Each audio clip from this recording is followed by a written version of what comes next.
prayers I knew underneath my breath, hoping against hope, praying against prayer. I don't know whether it was a minute or an hour or a second.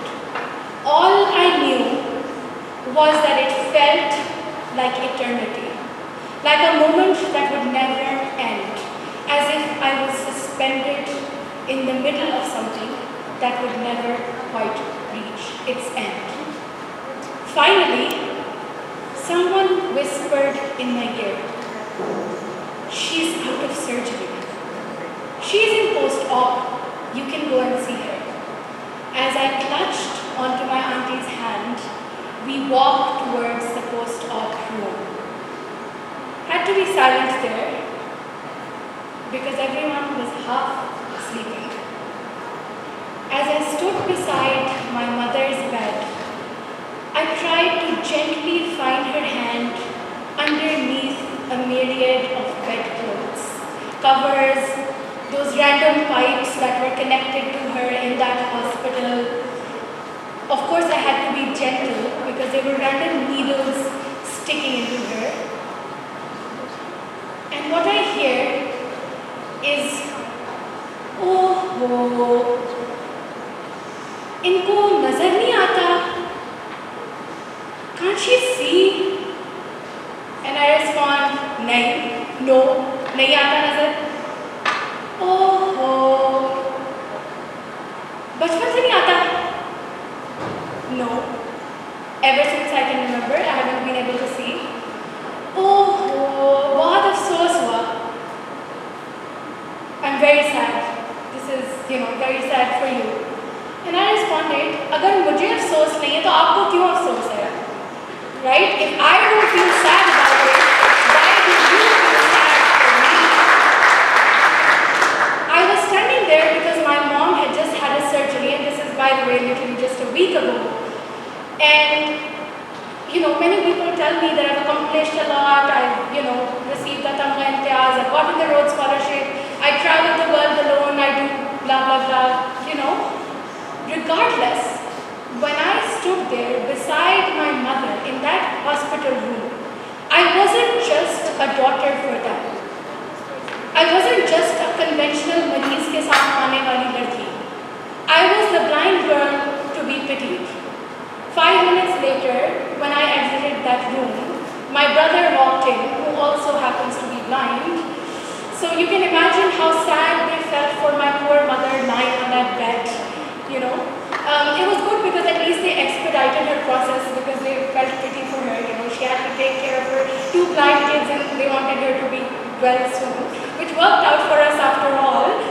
But regardless, the conventional thought around disability is just pity, is just sadness and helplessness.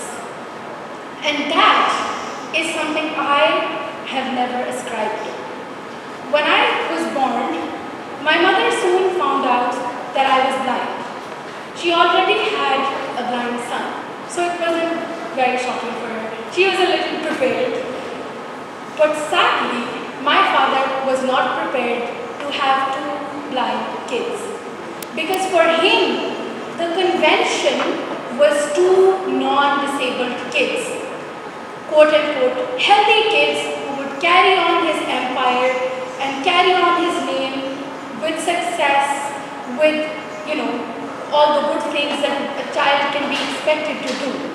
And so he gave my mom a choice. And the choice was either to keep her marriage or to keep her kids. And my mom made a good decision because she chose her kids. And that's why she was the first one to break the convention.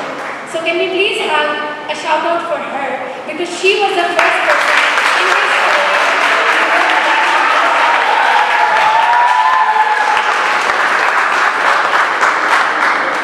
I've really been asking her to give these TED Talks for as long as I have been giving them, but I haven't been able to convince her as of yet, but hopefully it comes soon. But that will be the real story of a woman breaking conventions, breaking stereotypes, and thinking about what she could do to make this world more inclusive and more accessible for two of her blind kids. Growing up, I would say I had a very ordinary upbringing. I got scolded a lot for burning things in the kitchen. I liked to, wear my mom's clothes and heels and play dress up, play with her lipsticks and the usual things that one does. Coerce her into reading me more stories every night. So I had a very ordinary, beginning. My grandfather's favorite thing was to take me and my brother shopping and leave us in the middle of the shopping area because he thought we should be familiar with it and we should be independent enough to get our own candies and chocolates and jellies and come back to the car. So that's how it began. I knew no difference between me and my cousins who were not disabled. Every time someone meets my mom or my other family members, they ask them, what did you do with your kids to make them so different? How did you venture beyond convention? And the answer is, they didn't really venture beyond convention because for them, having two kids with disabilities in itself became convention because it was our reality of living with a disability but also having the same life as any other kid or having the same chances of a good education as every other kid. And I remember when I started going to school, I went to a mainstream school and then obviously I participated in different debate competitions, different art competitions, different drama competitions, all of those things because I saw my peers doing those things and that's where I wanted to find my success as well. And no one really stopped me from doing those things.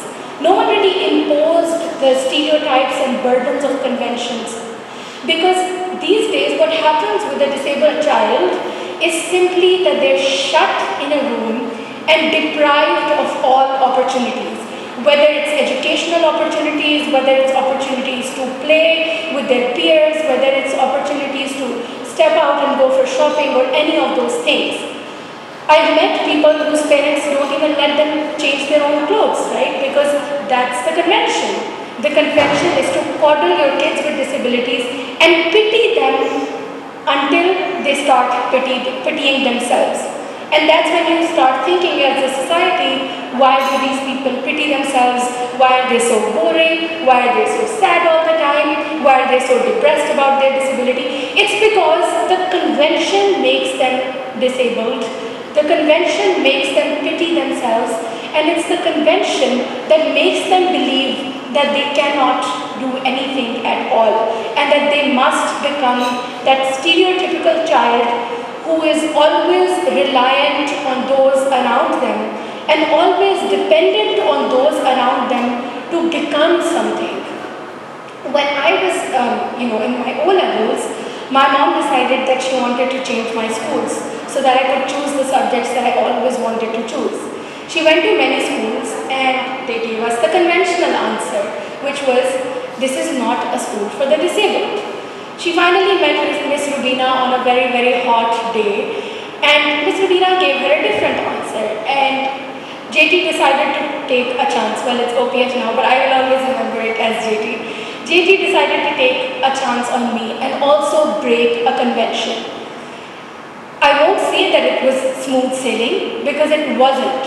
I met people here, students and teachers both, who questioned my place here, who also thought those conventional thoughts of she is disabled, therefore she must be in a special school.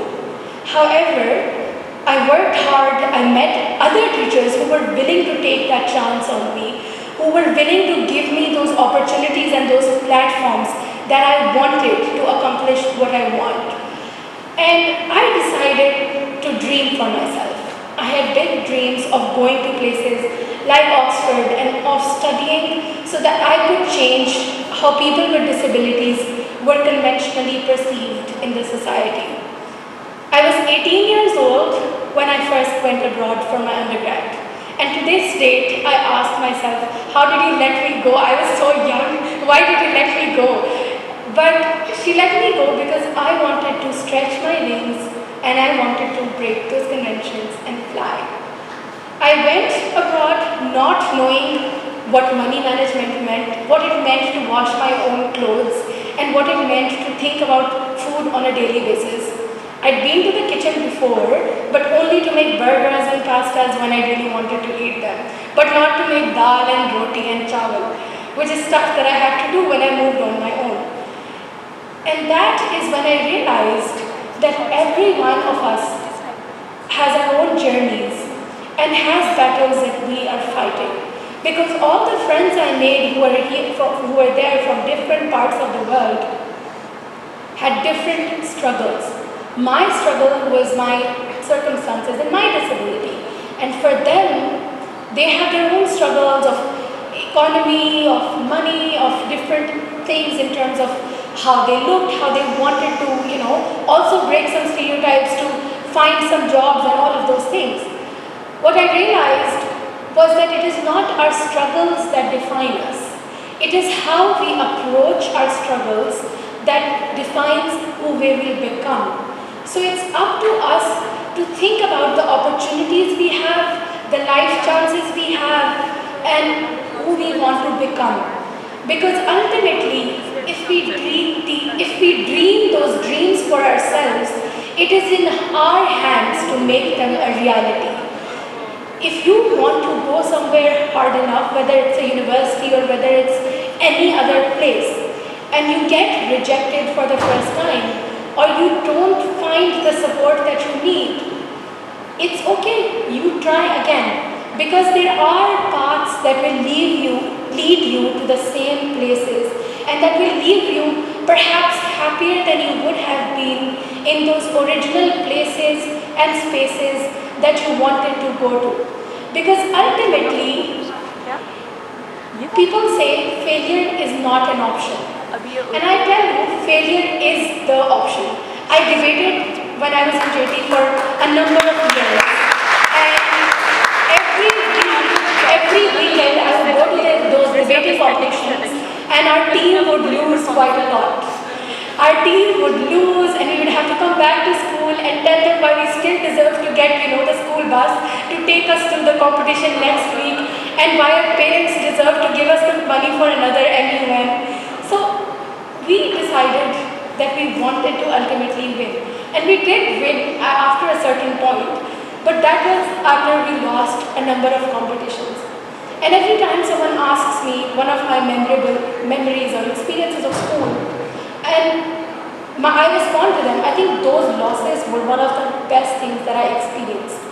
Because if you know how to lose and then ultimately how to pick yourself again, you can accomplish anything. As the speaker before me mentioned, you have to be your own cheerleader. You have to explore things, and you have to trust in yourself and the process. Because sometimes it's not about your hard work. Sometimes it's just about trying again and adopting a different route. Many times when people meet me, they call me an inspiration.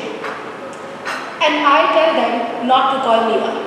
Because my question is simply, if I have inspired you today, what have I inspired you to do? What have I inspired you to accomplish? If I have inspired you, how will you treat the next disabled person differently? Whether you will give them opportunities or whether you will have a simple conversation with them beyond how long they've been disabled and whether they've been to the doctor or whether they've been to Peer Baba, what have I inspired you to do or change in your life? There are many things you can do to make your environment. It's okay, we're Pakistanis, we know how to live with it. There are many things you can do to make your environment more inclusive and more accessible for people with disabilities around you. The first step is quite simply ask them what you can do for them to make things accessible and what you can do to make things inclusive. I'm not expecting you to have any answers about inclusivity or about failure or any of these things.